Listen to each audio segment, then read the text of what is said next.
आप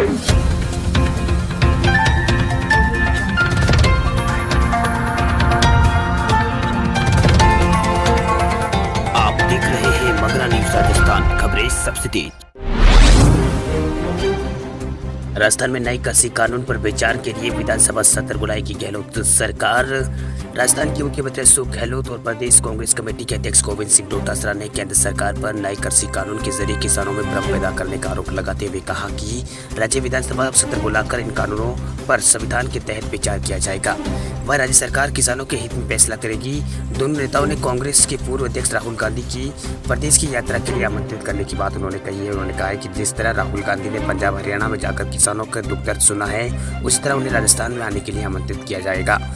वही उन्होंने कहा कि हम चाहते हैं कि राहुल गांधी राजस्थान आकर किसानों से मिले। वही प्रदेश से कांग्रेस कमेटी की ओर से रविवार को जयपुर में आयोजित राज्य स्तरीय किसान सम्मेलन को संबोधित करते हुए गहलोत ने कहा कि कृषि कानूनों का परीक्षण कराकर देखा जाएगा। वही संविधान के तहत राज्य सरकार को जो अधिकार है उसका किसानों के हित में उसका उपयोग किया जाएगा। वही विधानसभा सत्र में किसानों के हित में विचार कर सरकार के द्वारा यहाँ पर फैसला लिया जाएगा। उन्होंने कहा कि कांग्रेस और राज्य सरकार हमेशा किसानों के साथ है। वही उन्होंने कहा कि प्रधानमंत्री नरेंद्र मोदी ने किसानों की आय को दुगनी करने का वादा किया है, लेकिन वो इसे निभा नहीं सके हैं क्योंकि उनकी नीयत में खोट है। वही गहलोत ने कहा है कि जब मोदी गुजरात के मुख्यमंत्री थे तो उन्होंने तत्कालीन केंद्र सरकार से न्यूनतम समर्थन मूल्य का कानून प्रावधान करने की मांग की थी, लेकिन अब तक खुद प्रधानमंत्री है तो नए कानून में इन चर्चा तक उन्होंने नहीं किया। वह डोटासरा ने कहा कि नए कानून के जरिए किसानों को समाप्त करने का काम यहाँ पर किया जा रहा है। केंद्र सरकार अपने हिस्सेदारी को भागने के लिए ये कानून लेकर आई है। वहीं इस मौके पर राज्य मंत्रिमंडल के सदस्यों के साथ साथ मकवा विधायक बलवान पूनिया ने भी संबोधित किया। आपको बता दें कि पूनिया को मकवा की प्रदेश इकाई से पहले ही निलंबित कर रखा है। गुजरात सरकार ने विधानसभा उपचुनाव के अभियान के लिए एसओपी की है जारी। गुजरात सरकार ने 3 नवंबर को 8 विधानसभा की सीटों पर होने वाले उपचुनाव के प्रचार अभियान के संबंध में मानक संचालन प्रक्रिया यानी एसओपी जारी की है। इसके तहत बंद जगहों में आयोजित कार्यक्रमों में 200 लोग या कार्यक्रम स्थल की क्षमता से आधे लोग ही यहां पर हिस्सा ले सकेंगे। राज्य के गृह विभाग द्वारा शुक्रवार को जारी किए गए दिशा निर्देशों के अनुसार कोविड-19 हालातों के मद्देनजर घर घर जाकर प्रचार करने के अभियान में 5 से अधिक लोग हिस्सा नहीं ले सकेंगे। वहीं सरकार ने एक विज्ञप्ति में कहा कि एसओपी के तहत चुनाव से संबंधित कार्यक्रम के आयोजन के लिए जिला मजिस्ट्रेट या फिर पुलिस आयुक्ता की यहाँ पर मंजूरी लेना जरूरी होगी। वहीं बंद जगहों में आयोजित कार्यक्रम में 200 लोग या कार्यक्रम स्थल की क्षमता से आधे लोग यहाँ पर हिस्सा ले सकेंगे। वहीं विज्ञप्ति में कहा गया कि खुले मैदान में होने वाले चुनावी कार्यक्रम स्थल में आकर विचार करने के बाद 100 से अधिक लोगों को हिस्सा लेने की अनुमति दी जाएगी। साथ ही ये शर्त भी होगी कि कार्यक्रम में भाग लेने वाले लोगों के बीच कम से कम 6 फुट की दूरी हो। वहीं पूरे कार्यक्रम के दौरान उनके चेहरे पर मास्क, उनका चेहरा मास्क से ढका हो। इसके अलावा कार्यक्रम स्थल पर थर्मल स्क्रीनिंग की सुविधा भी होनी चाहिए। वहीं विज्ञप्ति में यह भी कहा गया कि रैली और जनसभा के दौरान मंच पर यहाँ पर ज़्यादा लोग एकत्रित ना हो, इसके लिए भी यहाँ पर सरकार ने कई तरह के नियम बनाए हैं। वही अलग अलग सीटों पर 7 से अधिक लोग यहाँ पर नहीं बैठेंगे मंच पर, वह उन्हें भी सामाजिक दूरी का पालन करना होगा। वही सोफा लगाने की अनुमति यहाँ पर नहीं होगी। विज्ञप्ति के अनुसार अगर मंच बड़ा है तो 7 कुर्सियाँ की 2 पंक्तियों में अधिकतम 14 लोग बैठने की यहाँ पर अनुमति सरकार की ओर से दी गई है। यूपी में 9वीं से 12वीं तक के स्कूलों को खोलने की तैयारी, सरकार ने बनाए हैं नियम। यूपी सरकार ने 9वीं से लेकर 12वीं तक के स्कूलों को फिर से खोलने का फैसला किया है। कोरोना महामारी के बाद 6 महीने से भी ज़्यादा समय से बाद स्कूलों को खोलने का फैसला यहाँ पर किया है। आगामी 19 अक्टूबर से स्कूल यहाँ पर खुल सकते हैं। यही नहीं, स्कूल को 2 शिफ्ट में खोलने का भी फैसला यहाँ पर किया गया है ताकि सोशल डिस्टेंसिंग के नियमों का पालन किया जा सके। वहीं सरकार की गाइडलाइन के मुताबिक बच्चों को परिजनों से लिखित अनुमति के बाद ही स्कूल आने की यहाँ पर अनुमति है। वहीं यूपी सरकार ने साफ किया है कि केंद्र सरकार द्वारा जारी की गई गाइडलाइंस के मुताबिक ही स्कूल यहाँ पर शुरू किए जा रहे हैं। वहीं केंद्र सरकार की गाइडलाइन के मुताबिक स्कूलों को पूरे इलाके को यहाँ पर स्कूल के पूरे इलाके को सैनिटाइज करना होगा। वहीं फर्नीचर और storage plus water tank, kitchen, canteen और लाइब्रेरी समेत हर जगह को सैनिटाइज करना होगा। आपको बता दें कि यूपी में 40,241 कोरोना सक्रिय मामले हैं। पिछले 24 घंटों के अंदर 3,033 नए मामले यूपी में सामने आए हैं। वहीं यूपी सरकार ने 9वीं से लेकर 12वीं तक के स्कूलों को फिर से खोलने का यहाँ पर फैसला किया है। कोरोना महामारी के कारण लगे हुए लॉकडाउन के करीब 6 महीने बाद फिर से यहाँ पर स्कूल खोलने का यहाँ पर फैसला सरकार ने लिया है। आगामी 19 अक्टूबर से स्कूल यहाँ पर खुल सकते हैं। यही नई स्कूलों में सोशल डिस्टेंसिंग का पालन यहाँ पर किया जा सके, जिसके लिए यूपी सरकार ने कई नए नियम बनाए हैं। वही सरकार की गाइडलाइन के मुताबिक बच्चों को परिजन से लिखित अनुमति के बाद ही स्कूल जाने की यहाँ पर अनुमति मिलेगी।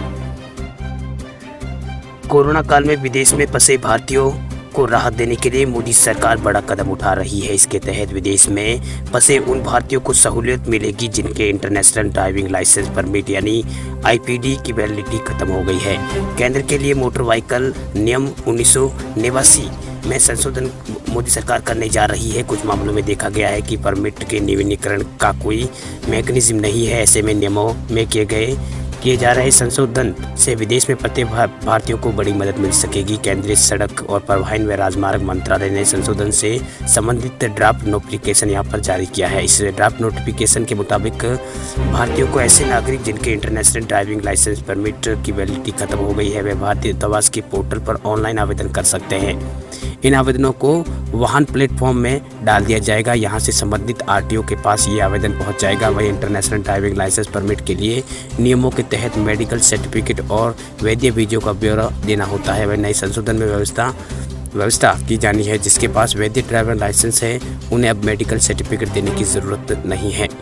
वहीं कई देशों में वीज़ा ऑनलाइन अराइवल यानी एयरपोर्ट पर पहुंचने पर वीज़ा उपलब्ध कराने की व्यवस्था होती है। इस स्थिति में लोगों के पास पहले से ही वीज़ा नहीं होता है। ऐसे मामलों में भी आईपीडी रिन्यूएबल के लिए वीज़ा का ब्यौरा देना जरूरी नहीं होगा। मंत्रालय ने इसे ड्राफ्ट नोटिफिकेशन पर 30 दिनों के अंदर यानी 6 नवंबर तक सभी हितधारकों को अपनी टिप्पणी और सुझाव यहाँ पर मांगे। हितधारकों के अपने सुझाव सड़क परिवहन राजमार्ग मंत्रालय के संयुक्त सचिव को मेल या फिर पते पर भेजे जा सकते हैं। साथ ही देश में भी ड्राइविंग लाइसेंस और मोटर वाहन दस्तावेजों की वैधता 31 दिसंबर तक बढ़ा दी गई है। देश में सोने में फिर आई है तेजी। चांदी भी 2500 रुपये तक हुई है महंगी। अंतर्राष्ट्रीय स्तर पर कीमत बढ़ने से यहाँ पर घरेलू बाजार में सोने के दाम बढ़ गए हैं। यही MCX में यहाँ पर शुक्रवार को गोल्ड वायदा बाजार में यहाँ पर 750 रुपये यानी 0.3% बढ़कर ये 50,870 रुपये प्रति 10 ग्राम पहुँच गया। वही 1 किलोग्राम चांदी के दाम भी 2500 रुपये तक बढ़ गए हैं। वही विशेषज्ञों के मुताबिक डॉलर के मुकाबले रुपए में मजबूती और अमेरिका के राष्ट्रपति डोनाल्ड ट्रंप की ओर से राहत पैकेज की घोषणा की उम्मीदों के कारण सोने की कीमतों में यहाँ पर तेजी देखने को मिल रही है। वही विशेषज्ञों का कहना है कि सोने की कीमतों में आने वाले दिनों में यहाँ पर और बढ़ोतरी हो सकती है। वही दिवाली तक सोने की कीमतों में कोई बड़ी गिरावट के यहाँ पर आसार नहीं है। वही दिवाली में सोना 50,000 से यहाँ पर 52,000 प्रति 10 ग्राम के दायरे में रह सकता है। वही जियोजीत फाइनेंशियल सर्विस का कहना है कि डॉलर में गिरावट के कारण सोने की कीमतों में इसका असर देखने को मिल रहा है। वही MCX में गोल्ड की कीमतों में अंतर्राष्ट्रीय कीमतों से हिसाब से यहाँ पर बढ़ रही है। वही अमेरिका में शुक्रवार को गोल्ड वायदा भाव 2% उछाल के साथ $1925 प्रति औंस पर बंद हुआ। वही इस बीच जो बाइडेन की जीत की उम्मीद के बीच यहाँ पर डॉलर 0.7% गिरावट इसमें दर्ज की गई। वही अमेरिका में कम ब्याज दरें और अर्थव्यवस्था पर कोरोना वायरस के असर को कम करने से सेंट्रल बैंक की ओर से मुद्रा की छपाई के कारण इस साल सोने की कीमत में 26% तक बढ़ोतरी हुई है। वही गोल्ड की तरह चांदी की कीमतों में भी तेजी देखने को मिली है। शुक्रवार को 1 किलोग्राम चांदी वायदा भाव यहाँ पर 2500 रुपये या फिर 4% बढ़कर ये 62,955 रुपये में पहुँच गए। भाई इसे एक दिन पहले एंट्री के बुधवार को दिल्ली सर्वा बाजार में 62,159 रुपये प्रति 10 ग्राम पर ये बंद हुई थी।